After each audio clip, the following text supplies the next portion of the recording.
ওয়াকার সাহেব ঢাকার সেনানিবাসে জেনারেলদের সঙ্গে একটি গোপন মিটিং করেছেন বলে বিভিন্ন সূত্র থেকে খবর পাওয়া যাচ্ছে। সেখানে আলোচনা হয়েছে আগামী 15 দিনের মধ্যে নাকি বাংলাদেশ আক্রমণ করবে ভারত। ইউনূসকে গদি থেকে হটিয়ে খাঁচায় বন্দী করা হবে, উপদেষ্টাদের সঙ্গে তাকে জেলখানায় পাঠানো হবে এবং বাংলাদেশে সত্যিকার অর্থেই আওয়ামী লীগ আবারও একটা রাজনৈতিক পট পরিবর্তনের মাধ্যমে, রাজনৈতিক বিজয় অর্জনের মাধ্যমে বাংলাদেশে আসার ব্যবস্থা করে। যে সাইমা ওয়াজেদ পুতুলও ভীষণ সক্রিয় হয়ে উঠেছেন আওয়ামী লীগের রাজনীতিতে। এবং যে আদালতের প্রতি বঙ্গবন্ধু কন্যার আস্থা নেই, সেই আদালতে তো আমি তাকে ডিপেন্ড করতে পারি।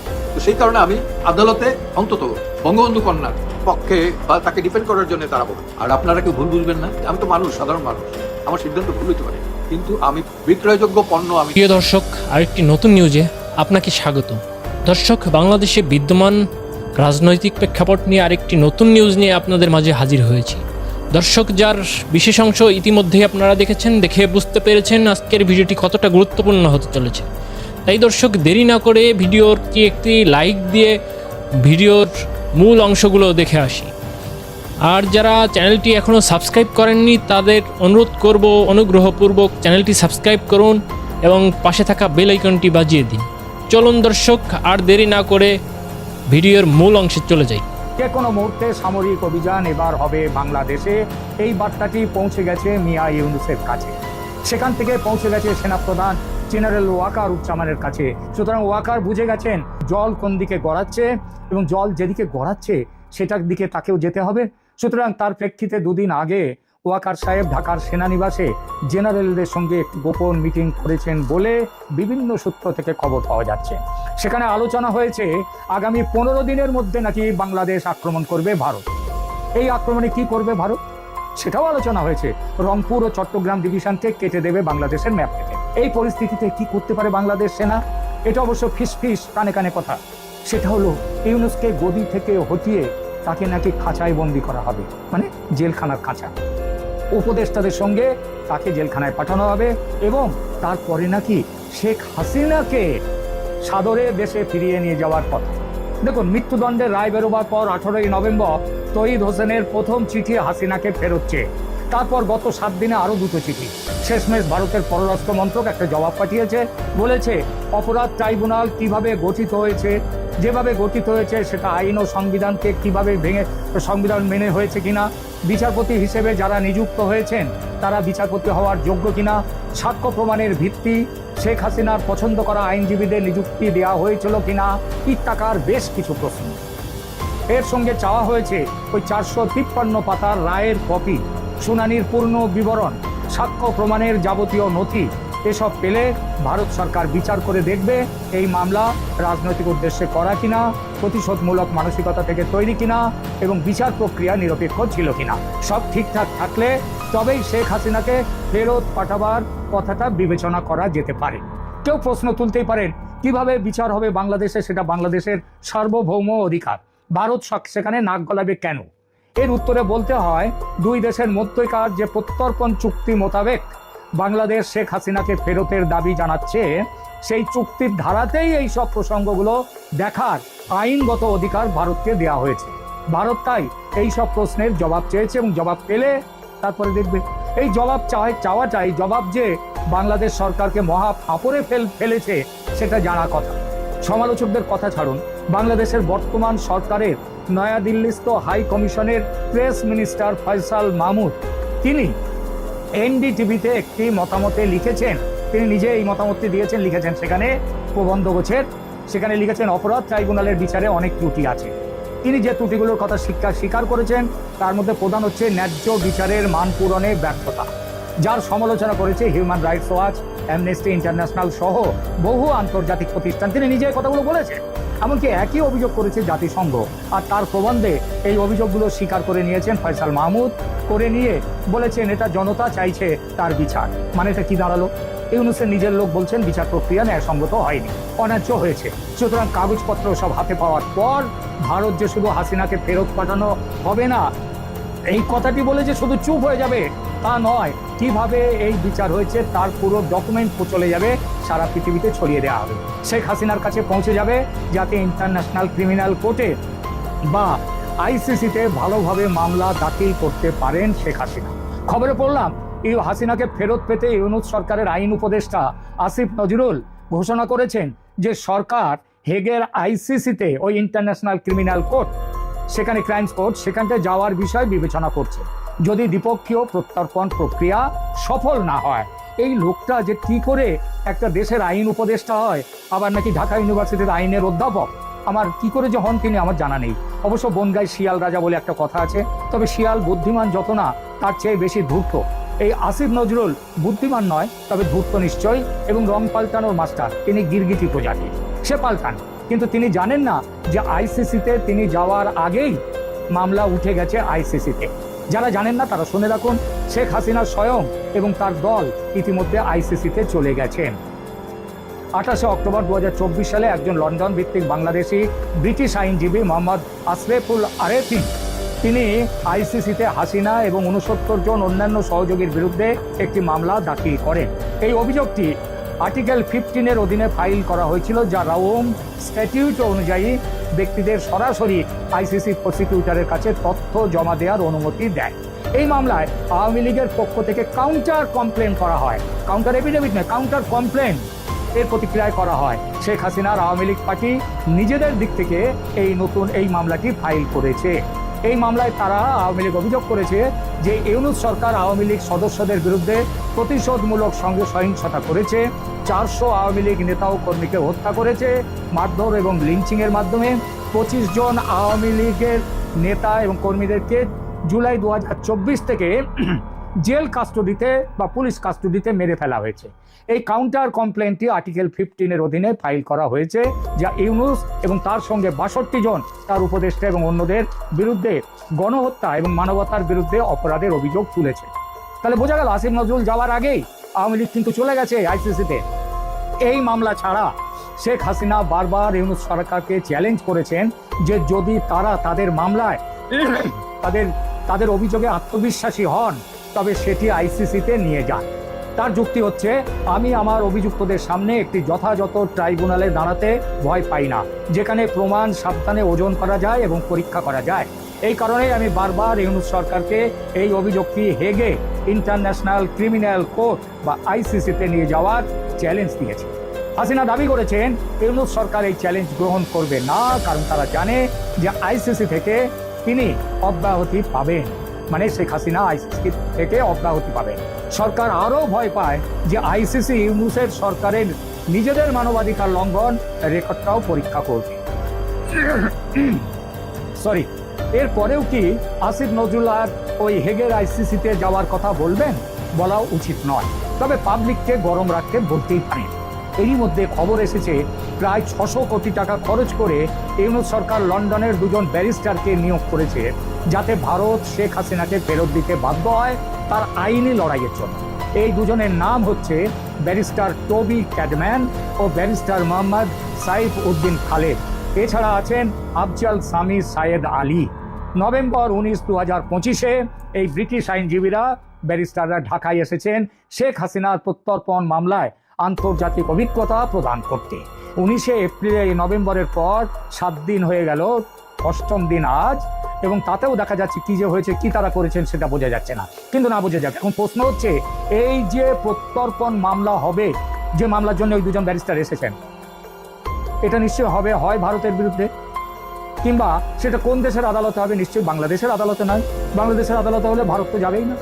সুতরাং ভারতের আদালতে মামলা করতে হবে, কিংবা হেগের আন্তর্জাতিক আদালতে। কতদিনে বেরোবে সেই আদালতের রায়? ততদিনে ইউনূস, আসিফ নজরুলদের সরকার কি মরে ভূত হয়ে যাবে না? আর এই ব্যাপারে আইনি সহায়তা দিতে রাজকোষ থেকে যে 600 কোটি টাকা খসবে, তার মধ্যে ইউনূস আসিফদের দালালির ভাগটা কত? এপিসোড বড় হয়ে যাচ্ছে। এবার শেষের কথায় আসি। পাগলা কুকুর বড় জ্বালাতন করছে। একে তো হাসিনার মামলা, হাসিনাকে ফেরত দেওয়া নিয়ে, তার উপর সেই জঙ্গিদের স্বর্গরাজ্য করে তুলেছে। তারা সব ভয় দেখাচ্ছে। ওই সরকারের নানান লোক তারা ভারতের নানান অংশকে নিজেদের ম্যাপে দেখাচ্ছে। তারা সেখান থেকে জঙ্গিদেরকে ভারতে পাঠাবার ষড়যন্ত্র করছে ISI এর মাধ্যমে। সুতরাং পাগলা কুকুর বড় জ্বালাতন করছে। কাকে কখন কোথায় কামড়াবে বিশ্বাস নেই। এই কুকুর পাগলা হলে যা করা হয় সাধারণ ক্ষেত্রে, তাই করতে মন ঠিক করে ফেলেছে এবার ভারত। সেটা কি? সেটা হলো কুকুরকে মেরে ফেলা। এরই আলটিমেটাম নিয়ে গেছেন বাংলাদেশের জাতীয় নিরাপত্তা উপদেষ্টা খলিলুর রহমান মহাশয় আমাদের অজিত দোভালের কাছ থেকে। ভারতের সহ্যের সীমা পেরিয়ে গেছে, গত 1.5 বছরে পেরিয়ে গেছে। যে কোনো মুহূর্তে সামরিক অভিযান এবার হবে বাংলাদেশে, এই বার্তাটি পৌঁছে গেছে মিয়া ইউনুসের কাছে। সেখান থেকে পৌঁছে গেছে সেনাপ্রধান জেনারেল ওয়াকারুজ্জামানের কাছে, যিনি বর্তমানে আবার ইউনুসের অন্যতম দক্ষিণ কিংবা বাম হস্ত হয়ে গেছেন। এবং তার প্রেক্ষিতে কিন্তু পাগলেও তো নিজের ভালো বোঝে, সুতরাং ওয়াকার বুঝে গেছেন জল কোন দিকে গড়াচ্ছে এবং জল যেদিকে গড়াচ্ছে সেটার দিকে তাকেও যেতে হবে। সুতরাং তার প্রেক্ষিতে দুদিন আগে ওয়াকার সাহেব ঢাকার সেনানিবাসে জেনারেলদের সঙ্গে গোপন মিটিং করেছেন বলে বিভিন্ন সূত্র থেকে খবর পাওয়া যাচ্ছে। সেখানে আলোচনা হয়েছে আগামী 15 দিনের মধ্যে নাকি বাংলাদেশ আক্রমণ করবে ভারত। এই আক্রমণে কি করবে ভারত সেটাও আলোচনা হয়েছে। রংপুর ও চট্টগ্রাম ডিভিশনকে কেটে দেবে বাংলাদেশের ম্যাপ থেকে। বাংলাদেশ তো 7 সিস্টার্সকে কেটে ভারতের 7টা রাজ্যকে দখল করতে চাইছিল। তো এবার ভারত নাকি ঠিক করছে রংপুর ও চট্টগ্রাম ডিভিশনকে কেটে দেবে বাংলাদেশের ম্যাপ থেকে, জুড়ে নেবে ভারতের সঙ্গে। ভারত এরকম কোনো কথা বলেনি, তবে বাংলাদেশের জেনারেলদের ভয় এটা। এই পরিস্থিতিতে কি করতে পারে বাংলাদেশ সেনা, এটা অবশ্য ফিস ফিস কানে কানে কথা। সেটা হলো ইউনুসকে গদি থেকে হটিয়ে তাকে নাকি খাঁচায় বন্দি করা হবে, মানে জেলখানার খাঁচা। উপদেষ্টাদের সঙ্গে তাকে জেলখানায় পাঠানো হবে এবং তারপরে নাকি শেখ হাসিনাকে সাদরে দেশে ফিরিয়ে নিয়ে যাওয়ার কথা। তিনি ক্ষমতায় বসবেন আবার এবং নির্বাচন হবে তার নেতৃত্বে। এই কথাগুলো গত বেশ কিছুদিন আগেও আমি আমার একাধিক ভিডিওতে বলেছি, যদিও পাকা সিদ্ধান্ত হয়নি এখনো। তবে এটা ছাড়া বাংলাদেশকে অখণ্ড রাখার আর কোনো পথ নেই। বাংলাদেশকে অখণ্ড রাখতে পারে একমাত্র শেখ হাসিনা। এসব যে কথার কথা নয়, তার প্রমাণ মিলতে খুব বেশি দেরি করতে হবে না। মাত্র কয়েকটা দিন অপেক্ষা করুন, নির্বাচনের তফসিল ঘোষণা হোক, দেখা যাক আওয়ামী লীগ সম্পর্কে কি সিদ্ধান্ত হয়েছে, তারপর দেখা যাবে নাটকের বাকি অংশ। বাংলাদেশের আদালতে সাবেক প্রধানমন্ত্রী শেখ হাসিনার বিরুদ্ধে মানবতা বিরোধী অপরাধের মামলায় বিচারের রায়ে তাকে মৃত্যুদণ্ড দেবার পর এখন তার বিরুদ্ধে দুর্নীতির মামলাগুলোর রায় ঘোষণা শুরু হয়েছে। আজকে 3টা মামলার রায় ঘোষিত হয়েছে এবং সেই 3টি মামলায় শেখ হাসিনাকে কারাদণ্ড দেওয়া হয়েছে। শেখ হাসিনার বিরুদ্ধে এই দুর্নীতির মামলা, 6টি দুর্নীতির মামলার মূল অভিযোগ আসলে 60 কাঠা জমি রাজুকের পূর্বাচলে বরাদ্দকৃত 10 কাঠার 6টি প্লট এই দুর্নীতির মামলাগুলোর মূল কেন্দ্রে রয়েছে। একটি প্লট শেখ হাসিনার নামে শেখ হাসিনার আমলে বরাদ্দ হয়েছে। এছাড়া শেখ হাসিনার পুত্র সজীব ওয়াজেদ জয়, শেখ হাসিনার কন্যা সাইমা ওয়াজেদ পুতুল, শেখ হাসিনার বোন শেখ রেহানা এবং শেখ রেহানার 2 সন্তান, ছোট কন্যা আজমিনা সিদ্দিক এবং পুত্র রাদওয়ান মুজিব সিদ্দিক, এই 6 জনের নামে 10 কাঠা করে 6টি প্লট বরাদ্দ হয়েছে। এই বিষয়গুলো নিয়ে 6টি মামলা হয়েছে এবং এই 6টি মামলাতেই শেখ হাসিনাকে আসামি করা হয়েছে। আজকে যে 3টি মামলার রায় ঘোষিত হয়েছে সেই 3টি মামলায় 3টিতেই শেখ হাসিনা আসামি। এছাড়া সজীব ওয়াজেদ জয় 10 কাঠার প্লট নিয়েছেন পূর্বাচল থেকে। সেই মামলায় সজীব ওয়াজেদ জয়ের বিরুদ্ধে 5 বছরের কারাদণ্ড এবং 1 লক্ষ টাকা জরিমানা হয়েছে। আর সাইমা ওয়াজেদ পুতুল পূর্বাচলে 10 কাঠার প্লট পেয়েছেন, তার নামে প্লট বরাদ্দ হয়েছে। সেই নিয়ে আরেকটা মামলায় তাকে 5 বছরের কারাদণ্ড দেওয়া হয়েছে। এই যে প্লট বরাদ্দের মামলা হলো শেখ হাসিনা এবং তার পরিবার পরিজনের বিরুদ্ধে। এছাড়া আরো 3টা মামলা আছে। শেখ রেহানার বিরুদ্ধে হয়েছে যে মামলা, তার রায় আসছে। শেখ রেহানার পুত্রের জন্য বরাদ্দ হয়েছে যে প্লট, তা নিয়ে আলাদা মামলা আছে। তাতে শেখ রেহানার পুত্র শেখ রেহানা শেখ হাসিনাকে আসামি করা হয়েছে। শেখ রেহানার আরেক কন্যার প্লট পাওয়ার বিষয়ে সেখানেও শেখ হাসিনা, শেখ রেহানা এবং ওই কন্যাকে মামলা করা হয়েছে। মানে জমি পাওয়া গেছে 60 কাঠা, 10 কাঠা করে এক একজন। টিউলিপ সিদ্দিক কোনো জমি এখানে পান নাই, ব্রিটিশ এমপি, এবং কিন্তু তাকেও তার মা, বোন এবং ভাইয়ের যে 3টা মামলা, সেই 3টা মামলায় আসামি করা হয়েছে যে তিনি নাকি তার খালার ওপর প্রভাব বিস্তার করে তার মা ভাই বোনকে সম্পত্তি পাইয়ে দেওয়ার ব্যবস্থা করেছিলেন। তার মানে 60 কাঠা মাত্র জমি পাওয়া গেছে, এক একজনের জন্য 10 কাঠা করে বরাদ্দ। এমন নয় যে প্রধানমন্ত্রী বা প্রধানমন্ত্রীর পরিবার হিসেবে রাজুকের বরাদ্দকৃত প্লটের যে মাপ, তার বাইরে গিয়ে একটা বিশাল মাপের কোনো প্লট তাদের জন্য বরাদ্দ করা হয়েছে। কিন্তু ওই 60 কাঠা প্লট নিয়েই 6টি মামলা দিয়ে দিয়েছে দুর্নীতি দমন কমিশন। এবং এই মামলাগুলো সবচেয়ে তাৎপর্যপূর্ণ এই জন্য যে এই মামলাগুলোর মাধ্যমে আসলে শেখ পরিবারের, আপনাদের মনে থাকবে শেখ হাসিনা ক্ষমতা গ্রহণের পর খুব স্পষ্ট করে বলেছিলেন যে বাংলাদেশ জুড়েই অনেকে নিজেদেরকে শেখ পরিবার হিসেবে জাহির করে নানা রকম প্রভাব বিস্তার করতে চাইবে, ক্ষমতার অপব্যবহার করতে চাইবে, কিন্তু বাংলাদেশের তার দলের বাইরে সকলে যাতে মনে রাখে যে শেখ পরিবার বলতে বা প্রধানমন্ত্রীর পরিবার বলতে তিনি এই 7 জনকে বোঝেন। মানে টিউলিপ সিদ্দিকী সহ তার বোনের 3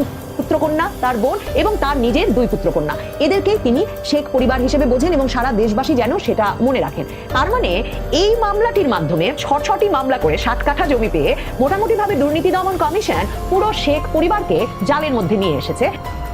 এবং সেই জালে শেখ পরিবারকে আটকে ফেলে এখন যখন দণ্ড দেওয়া হচ্ছে, বোঝাই যাচ্ছে যে যেহেতু সজীব ওয়াজেদ জয়, সাইমা ওয়াজেদ পুতুলেরও 5 বছর করে কারাদণ্ড হয়েছে এসব প্লট নেওয়ার জন্য, কাজেই এই মামলাগুলোতে আগামীতে যে মামলাগুলোর বিচার আসছে সেই মামলাগুলোতেও শেখ রেহানার পুত্র কন্যাদেরও দণ্ডাদেশ হয়ে যাবে।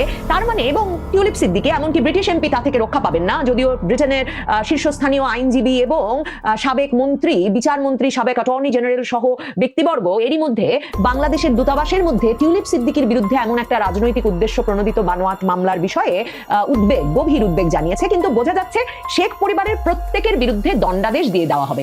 আমার কাছে মনে হয় যে এই মামলাগুলোর সবচেয়ে বড় তাৎপর্য এখানেই, এবং এই তাৎপর্যটুকু অর্জনের জন্যই রাজুক বরাদ্দকৃত প্লটে 7 কাঠা জমি পেয়ে এতগুলো মামলা করবার এক রকমের উৎসাহ এবং অনুপ্রেরণা পেয়েছে দুর্নীতি দমন কমিশন দুদক। কারণ এই মামলাগুলোর মাধ্যমে এটা নিশ্চিত করা গেল যে শেখ পরিবারের কোনো সদস্য এই মুহূর্তে বাংলাদেশে আসতে পারবে না যদি বাংলাদেশে সত্যিকার অর্থেই আওয়ামী লীগ আবারও একটা রাজনৈতিক পট পরিবর্তনের মাধ্যমে, রাজনৈতিক বিজয় অর্জনের মাধ্যমে বাংলাদেশে ফেরত আসতে না পারে।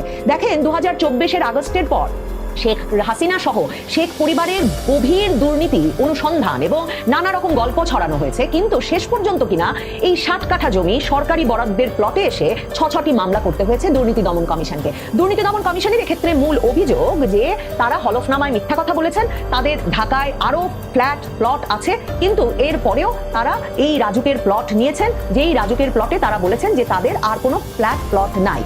সজীব ওয়াজেদ জয় এই মামলার রায়ের আগে বিবিসি বাংলাকে একটা সাক্ষাৎকার দিয়েছেন এবং বিবিসি বাংলাকে সাক্ষাৎকার দিয়ে তিনি সরাসরি বলেছেন যে এই রায়গুলো ঘোষিতই হয়েছে যাতে তারা কেউ আর নির্বাচনে অংশ নিতে না পারেন। কারণ ওই যে কারাদণ্ড দেওয়া মানে শুধু যে দেশে ফেরার পথটা এখনকার মতো অবরুদ্ধ হয়ে গেল রাজনৈতিকভাবে এমন একটা বৈরী পরিবেশে, যেখানে এসে আদালতে আসলে তারা কারারুদ্ধ না হয়ে আইনি লড়াই চালাতে পারবেন না, সেরকম একটা পরিস্থিতি যে শুধু করা হলো তাই নয়, নির্বাচনে বা কোনো রকম রাজনৈতিক প্রক্রিয়ায় শেখ পরিবারের আর কেউ এখন অংশ নিতে পারবেন এই দণ্ডাদেশ উঠে না গেলে বা আদালতেও একটা পট পরিবর্তন না ঘটলে, সেটা যখন অসম্ভব, তখন সজীব ওয়াজেদ জয় পরিষ্কারভাবে বলেছেন বিবিসি বাংলার সঙ্গে সাক্ষাৎকারে যে এই রায়গুলো দেওয়া হয়েছে সম্পূর্ণভাবে মিথ্যা মামলা এবং রায়গুলো রাজনৈতিক উদ্দেশ্য প্রণোদিতভাবে দেওয়া হয়েছে যাতে তারা নির্বাচন না করতে পারেন।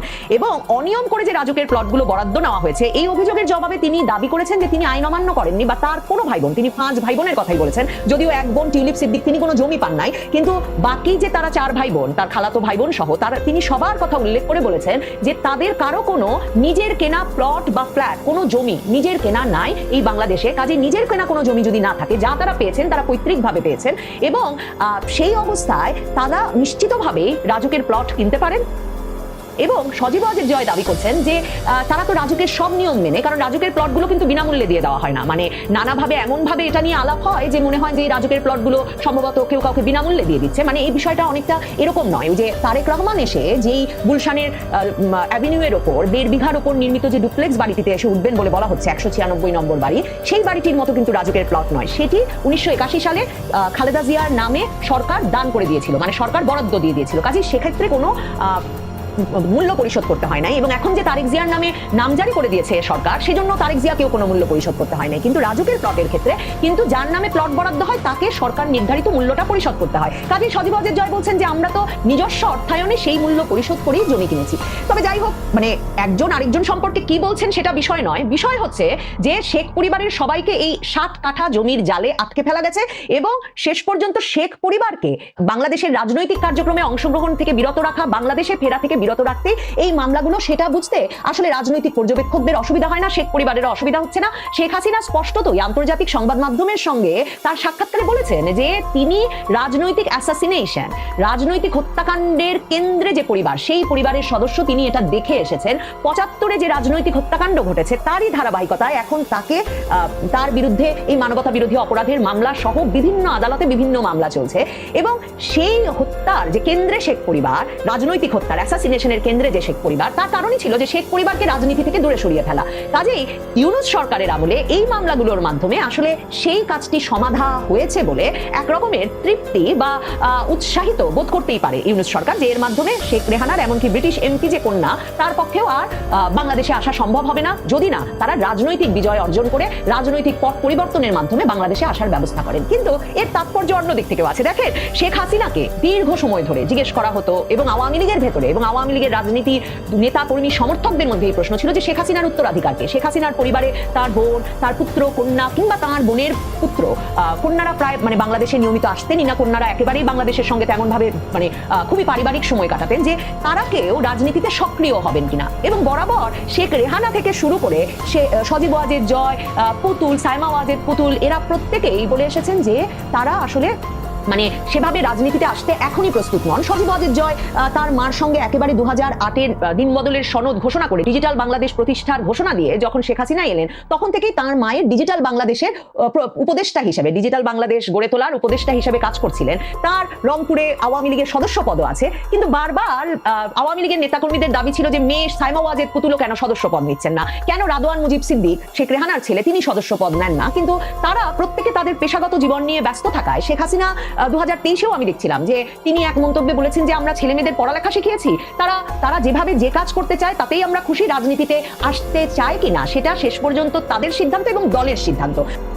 এবং তিনি বারবারই বলেছেন যে তার পুত্র ভীষণ ঘনিষ্ঠভাবে বাংলাদেশের ডিজিটাল পথ পরিক্রমাটা তৈরিতে তার প্রধান উপদেষ্টা হিসেবে কাজ করেছেন। কিন্তু সেক্ষেত্রেও সজীব ওয়াজেদ জয় রাজনীতিতে সক্রিয় হবেন কিনা, প্রত্যক্ষ রাজনীতিতে আসবেন কিনা, এই বিষয়টা কখনো জানা যায় নাই। কিন্তু আগস্টের পর থেকে সজীব ওয়াজেদ জয় যেমন ভাবে অ্যাক্টিভ হয়ে উঠেছেন, সক্রিয় হয়ে উঠেছেন, সকল সংবাদ মাধ্যমে সাক্ষাৎকার দিচ্ছেন, শুধু তাই নয়, তিনি দলীয় নেতাকর্মীদের সঙ্গে সংযোগ বৃদ্ধি করেছেন, সংযোগ রাখছেন নিয়মিতভাবে। এবং সর্বশেষ কমনওয়েলথ মহাসচিব যখন বাংলাদেশ সফর করলেন শার্লি বচওয়ে, তিনি রাজনৈতিক দলের নেতৃবৃন্দের সঙ্গে যখন বৈঠক করলেন এবং অনলাইনে আওয়ামী লীগ নেতৃবৃন্দের সঙ্গে বৈঠকের সিদ্ধান্ত নিলেন, তখন তার বৈঠকটি অনুষ্ঠিত হলো কিন্তু সজীব ওয়াজেদ জয় এবং আওয়ামী লীগ নেতৃবৃন্দের সঙ্গে। তাতে ধারণা করা যায় যে আওয়ামী লীগের যে আন্তর্জাতিক যোগাযোগ সংযোগ তৈরি করা, সেখানে ঘনিষ্ঠভাবে তার মা এবং দলের সঙ্গে কাজ করছেন সজীব ওয়াজেদ জয়। আর সাইমা ওয়াজেদ পুতুল, তিনি ব্যস্ত ছিলেন দিল্লিতে বিশ্ব স্বাস্থ্য সংস্থার দক্ষিণ এশিয়া বিষয়ক পরিচালক হিসেবে। 2024-এ তার মা ক্ষমতাচ্যুত হওয়ার পর থেকে যে ধরনের প্রচারণা চললো, এবং জানুয়ারি মাসে যখন দুর্নীতি দমন কমিশন তার বিরুদ্ধে ওই যে প্লট জালিয়াতির মামলা, প্রতারণার মামলা দায়ের করে ফেললো, তখন জুলাই মাসে এসে তাকে অনির্দিষ্টকালের জন্য ছুটিতে পাঠালো বিশ্ব স্বাস্থ্য সংস্থা। সাইমা ওয়াজেদ পুতুল মায়ের সঙ্গে দিল্লিতেই আছেন। এবং আমার দেশ, নয়া দিগন্তের মতো আওয়ামী লীগ বিরোধী পত্রিকাগুলো সেই আগস্ট মাসেই গোয়েন্দা সংস্থার বরাতে এমন খবর দিল যে সাইমা ওয়াজেদ পুতুলও ভীষণ সক্রিয় হয়ে উঠেছেন আওয়ামী লীগের রাজনীতিতে। তিনি এখন আওয়ামী লীগের তথ্য গবেষণা সেল সিআরআই এর প্রধান হিসেবে, মানে মুখ্য ব্যক্তি হিসেবে কাজ করছেন, সংযোগ রক্ষা করছেন এবং আওয়ামী লীগের প্রচারণার বিষয়টিও সমন্বয় করছেন, মায়ের সঙ্গে ঘনিষ্ঠভাবে কাজ করছেন। বলতে বলতে শঙ্কা এবং উদ্বেগে পত্রিকাগুলো এমন কথাও লিখলো যে সাইমা ওয়াজেদ পুতুলই নাকি মার্চ টু যমুনা এমন কর্মসূচি কি করে অনলাইন অফলাইন কর্মসূচির মাধ্যমে সংগঠিত করা যায়, আওয়ামী লীগের নেতাকর্মী সমর্থকদের সকলকে এই বিষয়ে জোটবদ্ধ করা যায়, সে বিষয়টি নিয়েও কাজ করছেন। অগাস্ট থেকেই বারবার কথা উঠছে শেখ হাসিনার পরিবার তারা যতটা সক্রিয় হয়ে উঠেছে, ততটা সক্রিয় হয়ে ওঠায় মার্চ টু ঢাকা, ঢাকা দখল, ঢাকা অ্যাটাক, নানা কিছু হবে। কাজেই শেখ পরিবারের সদস্যদেরকে যখন সুনির্দিষ্টভাবে লক্ষ্য স্থির করে রাজনীতি থেকে সরিয়ে দেওয়ার পরিকল্পনা হিসেবে, বা সজীব ওয়াজেদ জয় যেমন বলছেন নির্বাচন থেকে দূরে রাখবার জন্য, কিংবা শেখ হাসিনা যেটা বলছেন রাজনৈতিক হত্যাকাণ্ড ঘটানোর জন্য মামলার জালে আটকে দণ্ডাদেশ দিয়ে দেওয়া হচ্ছে, তখন শেখ পরিবারের সদস্যরা সম্ভবত যারা এতদিন রাজনীতিতে আসবেন কি আসবেন না, কতটুকু সক্রিয় হবেন, শেখ হাসিনার পুত্রকন্যারা তারা রাজনীতিতে পূর্ণাঙ্গ সক্রিয় হয়ে উঠবেন, সেটাই স্বাভাবিক। কারণ রাজনৈতিক বিজয় ছাড়া তাদের পক্ষে আইনি লড়াই লড়েও তাদের বাপ মা নানা দাদার ভূমিতে ফিরে আসা সম্ভব না। বঙ্গবন্ধুর কন্যা, নাতি, নাতনি যে কাউকে এখন দেশে ফিরতে হলে সেটা যে আদালতের মাধ্যমে নয়, বরং রাজপথের মাধ্যমে জনগণের আহ্বানে সম্ভব করতে হবে, সেটা নিশ্চয়ই শেখ পরিবারের সদস্য। দর্শক, আশা করি মনোযোগ সহকারে ভিডিওটি দেখেছেন, দেখে বুঝতে পেরেছেন কি হতে চলেছে। দর্শক, আপনাদের মন্তব্য কমেন্ট সেকশনে দিয়ে যাবেন। পাশাপাশি চ্যানেলটি যদি সাবস্ক্রাইব না করে থাকেন, অনুগ্রহপূর্বক চ্যানেলটি সাবস্ক্রাইব করার অনুরোধ রইল।